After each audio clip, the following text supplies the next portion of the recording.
বছৰটোৰ দ্বিতীয়টো বানে বুঢ়াই পেলাইছে মাজুলীৰ নৈকাষৰীয়া গাঁও আৰু অঞ্চলসমূহ।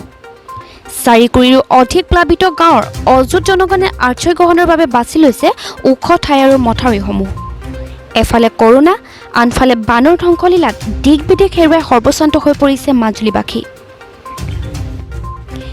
এনে জটিল সময়ত অসম সাহিত্য সভাৰ আহ্বানমৰ্মে মাজুলী জিলা সাহিত্য সভাৰ নৱনিৰ্বাচিত সম্পাদক মনোজ্যোতি ৰেগনৰ নেতৃত্বত যোৱা এটি সজাতি দলে মাজুলীৰ আহঁতগুৰি, উখলচুক, চেলেক, কুলিচাপৰি আদি বানাক্ৰান্ত এলেকা পৰিদৰ্শন কৰি ক্ষতিগ্ৰস্ত ৰাইজৰ লগত মত বিনিময় কৰে। গড়মূৰ শাখা সাহিত্য সভাৰ সভাপতি ভূপেন দত্ত, উত্তৰ কমলাবাৰী শাখা সাহিত্য সভাৰ সম্পাদক শংকুসিদ্ধ নাথ, বিষ্ণুজ্যোতি শাখা সাহিত্য গোষ্ঠীৰ সম্পাদক দেৱীৰাম দলে, মধ্য মাজুলী শাখা সাহিত্য সভাৰ উপসভাপতি পাপু বৰা প্ৰমুখ্যে কেইবাজনো সাহিত্য সংগঠকৰ উপস্থিতিত ক্ষোভ ব্যক্ত কৰি ক্ষতিগ্ৰস্তসকলে মাজুলীৰ ভৌগোলিক সুৰক্ষা বৈজ্ঞানিকভাৱে গঢ়ি তোলাত চৰকাৰখনে গুৰুত্ব প্ৰদান নকৰাৰ বাবে প্ৰতি বছৰে বানে সংসাৰী ৰূপ গ্ৰহণ কৰিছে বুলি দোষাৰোপ কৰে। মাজুলী জিলা সাহিত্য সভাৰ সজাতি দলটোৱে ৰাইজৰ দুখত সমভাগী হোৱাৰ লগতে মাজুলী জিলা প্ৰশাসন আৰু অসম চৰকাৰক বানে ধোৱা মাজুলীৰ চকুলো মচিবলৈ সকলো ধৰণৰ ব্যৱস্থা গ্ৰহণ কৰিবলৈ আহ্বান জনাইছে। এনে ফুটুকাৰে বাঢ়ি আহিছে মাজুলীৰ সংযোগী লোহিত আৰু ব্ৰহ্মপুত্ৰ নদী। সঁচাকৈ এই সোৱণশিৰিয়ে মাজুলীক কন্দুৱাই আছে, প্ৰত্যেকবাৰে ব্ৰহ্মপুত্ৰই কন্দুৱাই আছে। তাৰে বুজ ল'বলৈ আহিছিল মাজুলী জিলা সাহিত্য সভাৰ আজি এটা প্ৰতিনিধি দল, আৰু এনেকৈয়ে ৰাইজৰ মাজত তেওঁলোকে কিছু মত বিনিময় কৰে আৰু ৰাইজক আশ্বস্ত কৰে যে তেওঁলোকে বানপানীৰ লগত এনেকৈ সদায় থাকিব লাগিব আৰু ভয়ানক সময়বোৰ যাতে ভালদৰে পাৰ হৈ যায় তাৰ ভগৱানৰ ওচৰত প্ৰাৰ্থনা কৰিছে।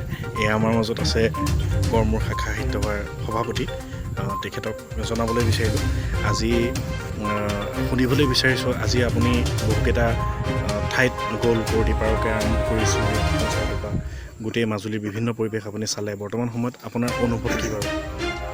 অনুভৱটো এনেকুৱা ধৰণৰ, বছৰি বানে জুৰুলা কৰে আৰু এতিয়াও বানে জুৰুলা কৰা অঞ্চলবিলাক আমি এটা অঞ্চল পৰিভ্ৰমণ কৰিলোঁ। এইফালে ভুটিয়াই বাঘৰ গাঁৱলৈকে গ'লোঁ আৰু এইফালে আমি উখলচুক আৰু বিভিন্ন অঞ্চল ফুৰিলোঁ।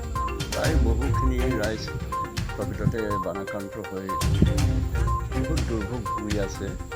এই সংক্ৰান্তত চৰকাৰে কিছু সঁহাৰি জনালে ভাল হয়, কাৰণ কিছুমান মানুহৰ এনেকুৱা বিলৈ হৈছে, পকা ধান কিনি আনি হয়তো শুকুৱাব পৰা নাই, মিলিং কৰিব পৰা নাই, খাব পৰা নাই।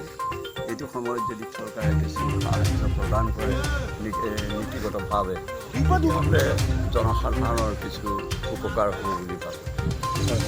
আমাৰ মাজত উপস্থিত আছে মাজুলী জিলা সাহিত্য সভাৰ সম্পাদক, তেওঁৰ নেতৃত্বতে আজি এটি প্ৰতিনিধি দলে এই ৰাইজৰ মাজলৈ গৈছিল আৰু বুজ ল'বলৈ বিচাৰিছিল। তেখেতৰ পৰাও দুআষাৰ কি হ'ব লাগে আৰু কিবা প্লেনিং আছে নেকি, কিবা এই বান সমস্যা জৰ্জৰিত মানুহখিনিৰ সন্দৰ্ভত জানিবলৈ বিচাৰিছোঁ। বৃহত্তৰ সাহতগুৰি অঞ্চলটো আমি পৰিদৰ্শন কৰি আজি গম পালোঁ যে সেই মানুহবোৰ সঁচাকৈ বৰ দুৰ্ভোগ ভুগি আছে।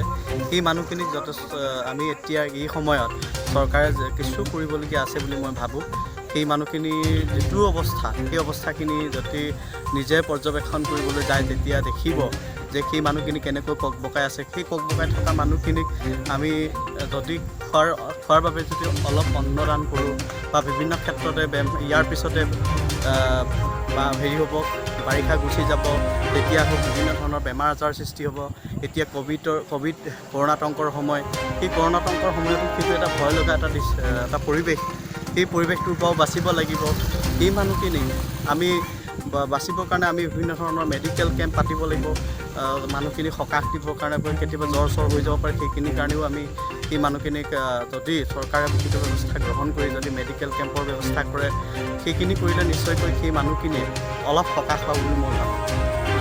সঁচাকৈ এয়াই অনুৰোধ মাজুলী জিলা সাহিত্য সভাৰ, মাজুলী জিলা প্ৰশাসনলৈ অনুৰোধ, চৰকাৰলৈ অনুৰোধ, এই বান সমস্যাৰ পৰা যি পাৰ্যমানে সহায় কৰিব পাৰে সময়ত সেই সহায় কৰা ভাল। সেয়া দেখিছে কেনেকৈ টুলুঙা নাৱত মানুহৰ জীৱন অতিবাহিত হৈছে। এয়াই মাজুলীৰ বানপানী সমস্যা। হয়, ধন্যবাদ। News desk, news Assam.